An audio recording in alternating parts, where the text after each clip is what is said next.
Welcome! In this video, you will learn the basics of shared SOS Connect tunnels, how they relate to user roles, and how tests are run through shared tunnels.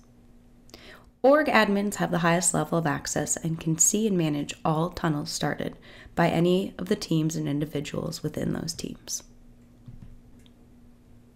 Team admins are the next level down of access, and they can see and manage all tunnels started by individuals within their own team. Team members can only see their own tunnels and shared tunnels started by members of their team or admins. They do not have access to the team management page, only user settings, and can only start and stop their own tunnels. Now let's take a look at SOS Connect tunnel access. This user is an admin and, as you can see, has access to both shared tunnels and private tunnels within their org or team started by others. This user, which only has team member access, can only see shared tunnels started by others within their team or organization. Starting a shared tunnel is fairly simple. Just use the command you would usually use to start a tunnel, adding an S flag at the end to indicate that it's a shared tunnel with your team. As you can see, when other members of this team are logged in to the SOS Connect dashboard, they can also see the SOS Connect shared tunnel. Once a team member has started a shared tunnel, other members of the team can use it in a couple ways.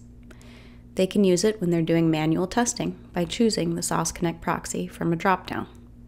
All manual testing data now passes through the SOS Connect proxy. You can also use shared SOS Connect tunnels in your automated tests.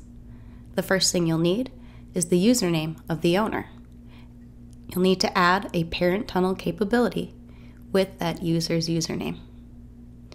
The second thing that you'll need is the ID or name of that tunnel.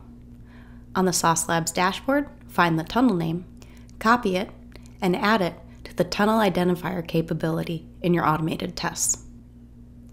Once you run your tests, you can validate that your tests are running through a shared tunnel by checking on the SOS Labs automated test results dashboard. You can see both on the test results dashboard and the test details page the ID of the tunnel that the test was run in. Then check the SOS Connect tunnels dashboard and verify that the parent tunnel has the same ID. Tune in to the next video in this series to learn about high availability and resilient tunnels.